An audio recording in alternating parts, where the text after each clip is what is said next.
Lo presentábamos recién nada más, ya está con nosotros el doctor Nicolás Centeno, defensor del pueblo interino, y vamos a hacer aclaración con respecto a esto, teniendo en cuenta que hace algunos programas atrás el presidente del Consejo Deliberante, el ingeniero Ricardo Villada, ante nuestra consulta, nos prometía regularizar la situación de este cargo que tiene una función tan importante, como decíamos al comienzo, en la defensa de los intereses de cada uno de nosotros cuando requerimos algún servicio. ¿Qué tal, doctor? Buenas noches, bienvenido, gracias por estar acá.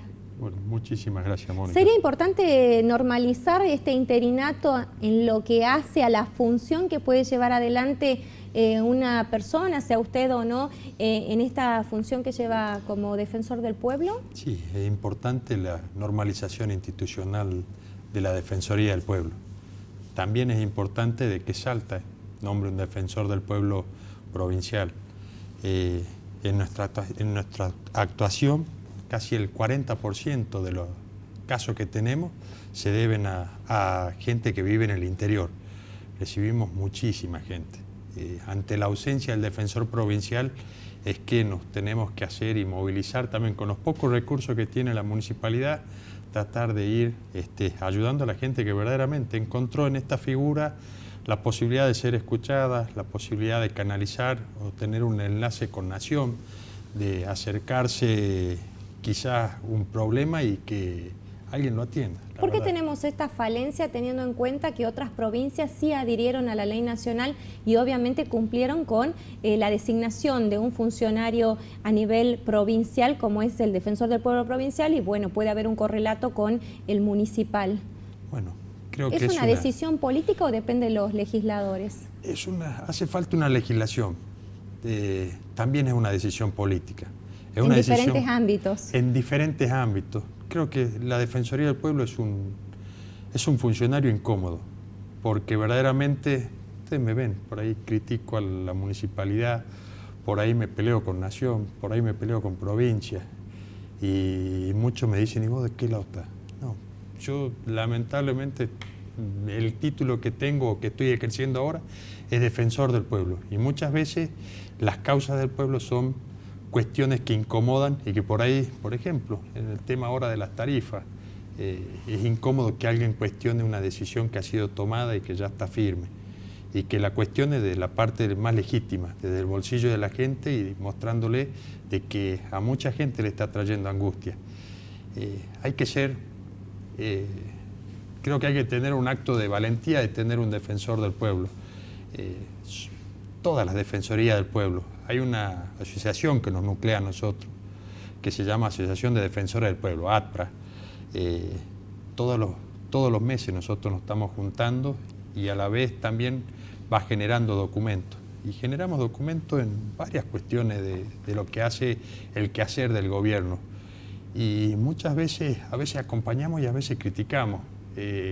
Ahora, no se da siempre este perfil, ¿no, doctor? Teniendo en cuenta que de alguna manera responden a algún lineamiento político. Tenemos que decir, y ha sido reconocido también por el ingeniero Villada cuando estuvo acá, de el trabajo que usted viene desarrollando a pesar de tener una oficina pequeña y demás, porque por lo general quienes responden a alguna línea política tienen algunos intereses y ha sucedido en muchos casos. Por ejemplo, tenemos el ente regulador de los servicios públicos, un organismo que es autárquico, que sus directores son nombrados por el Poder Ejecutivo, sin embargo nunca escuchamos a algún director, más allá del doctor Paganetti, que más que nada hace una función privada, no como entidad, de defender a los usuarios con respecto a temas que son relevantes e importantes. ¿Y cuántos directores tenemos y cuántos sueldos destinamos para ello? Sí, bueno, el ente tiene un problema de legislación importante.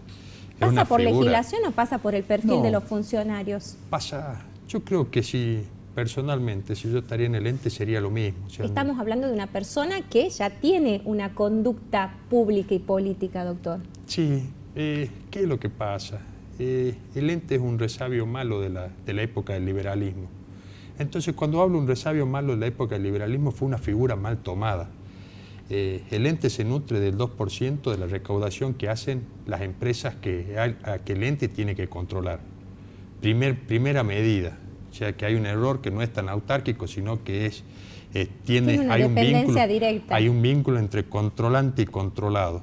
Segundo, hemos sacado la posibilidad de que el ente no tiene la facultad de designar cuáles son las políticas que debe hacer. Cuando uno tiene un servicio público se tiene que hacer política, y la política es acercar el servicio público a la gente. No solamente acercarlo, sino también asistir a aquellas personas que tienen que uno llegar con el servicio público. Hay personas que tienen que ser subsidiadas. ¿Por qué? Porque esto es vivir en sociedad. Hay gente que es más fuerte y otra gente que es más débil.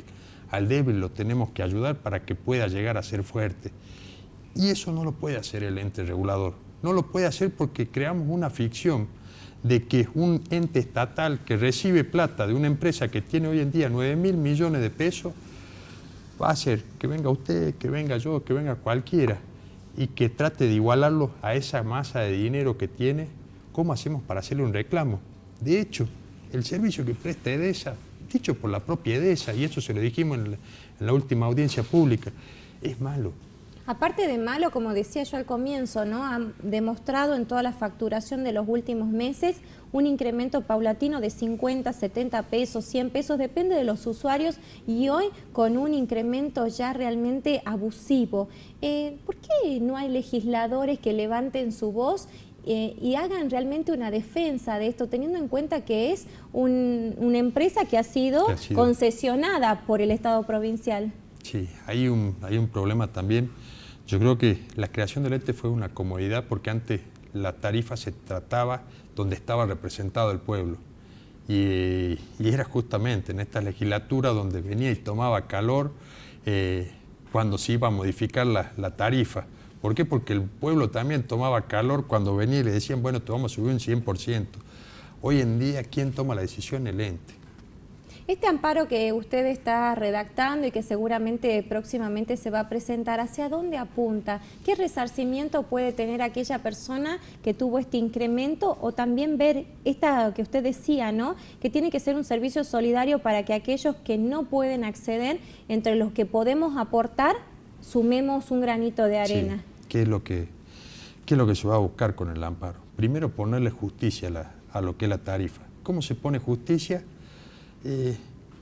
Las tarifas de EDESA vienen prácticamente con un mismo esquema tarifario de hace más de 20 años. La encuesta permanente de hogares dijo que los hogares argentinos en el último decenio aumentaron casi un 400% el consumo de energía. Y esto es porque se hicieron más accesible el aire acondicionado, se hizo más accesible una cafetera eléctrica. La gente intenta mejorar su calidad de vida. Exactamente, y es bueno que la gente aspire a más. Entonces, ¿qué fue? El cuadro tarifario está hecho hace 20, 30 años casi lo que tiene el cuadro tarifario. Entonces, ¿qué es lo que nos está pasando? Consumimos un poco más y pasamos de ser residencial a una categoría de grandes consumidores, con otros problemas más que nos trae ser grandes consumidores: reserva de energía, reserva de potencia, penalidad porque yo puedo haber pasado algún límite. Eso, no hubo una adecuación no hubo una adecuación de los cuadros tarifarios. Lo mismo que hicimos con el gas. ¿Por qué no tenemos problemas hoy con el gas? Porque se trabajó arduamente junto con la empresa. ¿Hacia eso va a apuntar el amparo, doctor? Hacia eso va a apuntar hacia la justicia que tiene que tener la tarifa, que se lo dijo en la última audiencia pública. La última audiencia pública era justamente revisión quinquenal de la tarifa. Era el momento de empezar a hablar, de decir, bueno, ¿cuál va a ser la política para los próximos 5 años de EDESA? Y la única política que hizo fue aumentar un 25% la Sin embargo, tarifa. No tiene política de inversión. Y la política de inversión viene por la posibilidad de que tenga algún desarrollador de algún espacio, digamos así, de algún desarrollo inmobiliario en el cual haga la obra, después le reconocemos, una vez que usted haga la obra con nuestros materiales, con nuestro ingeniero, nos la da a nosotros y nosotros después le reconocemos la obra en kilowatt. Pero mientras tanto, ¿dónde queda el usuario? Y el usuario está, o sea, hoy en día estamos mal. Entonces necesitamos que haya un cambio de concepción.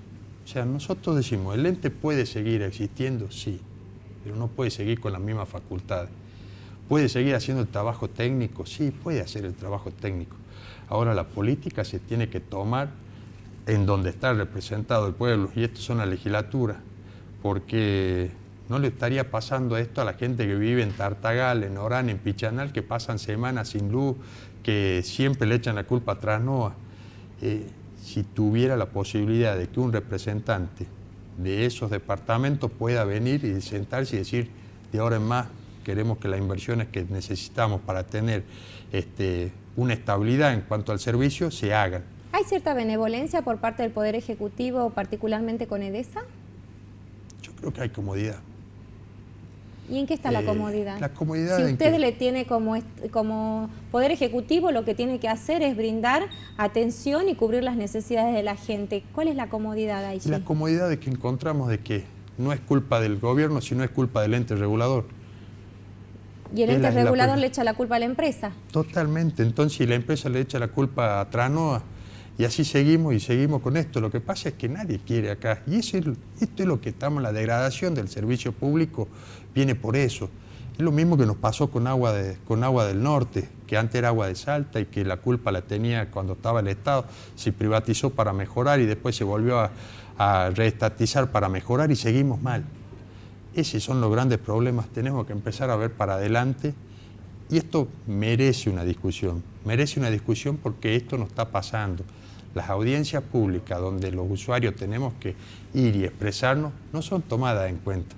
Doctor, hay un tema que ha perjudicado a un sector de nuestra sociedad y estuvo relacionado con una medida que se tomó a nivel nacional, que fuera la suspensión de las pensiones nacionales, teniendo en cuenta que se habían detectado algunas irregularidades. Sin embargo, hubo muchas personas que sí realmente la necesitaban y se vieron obviamente perjudicadas. ¿Ustedes intervinieron en alguna situación? ¿Han podido solucionar? ¿Tiene algún número con respecto a esto para darnos? Intervenimos apenas comenzó este problema. Nos juntamos todos los defensores del pueblo, tuvimos una reunión junto con la ministra Stanley, fue casi inmediato, fue lo que posibilitó lo que hubo el cambio de paradigma. Es más, lo que estamos trabajando en la modificación de lo que son ese articulado que tenía cómo hacer para que la pensión deje de ser un acto de beneficencia del Estado y empieza a ser un derecho. Estamos trabajando eso todos los defensores. ¿Es para que quede legislado al respecto? Para que quede exactamente lo que va a ser la apoyatura legal que va a tener las pensiones, dejando de ser algo ya una dádiva del Estado para empezar a ser un derecho. Es importante porque a la gente que se le suspendió en forma preventiva, o sea, lo que nosotros fue resaltar el error, no podemos suspender y castigar a alguien en forma preventiva, sino lo correcto hubiera sido que se le escuche a esta persona, llamarle y decirle, señor, usted creemos que tiene una irregularidad, demuestre, a ver, nosotros creemos que esta es la irregularidad, y ahí escucharlo a ver qué nos dice sobre lo que nosotros hemos detectado como Estado. Lo digo nosotros como Estado porque en alguna forma somos Estado también. Doctor, ¿le cabería la responsabilidad o la intervención al defensor del pueblo de velar por aquellas familias o sectores donde no haya cloacas? El tema de los servicios públicos tenemos que hacer... Porque son obras que no se ven y le brindan muchísima dignidad a las familias cuando no las tienen. No solamente el defensor del pueblo, sino también... En el aspecto de los derechos humanos, por supuesto que el defensor del pueblo va a estar acompañando eso. Son también obras que nos merecen la política, son las obras que verdaderamente hacen que un país sea grande. No tenemos obras de cloaca de hace mucho tiempo en Salta y es importante que se hagan. ¿Usted cree que esta gestión va a apostar a eso? Hablo de la gestión del intendente Sáenz. Yo creo que estamos empujando para que apueste eso y queremos ver una visión. El intendente Sáenz tiene que ser una bisagra para esto. La verdad, gente nueva, una persona joven que mire hacia adelante y hacia el futuro. Es importante lo que está haciendo, lo vamos a acompañar y lo vamos a criticar en las cosas que tengamos que criticarlo. No deje de criticar, doctor, porque hemos encontrado en su persona la voz de los que no tienen voz en situaciones difíciles o de un percance que no pueden solucionar en otras oficinas. Muchísimas gracias por su tiempo. No, gracias por la invitación. Hacemos nuestra primera pausa y ya volvemos.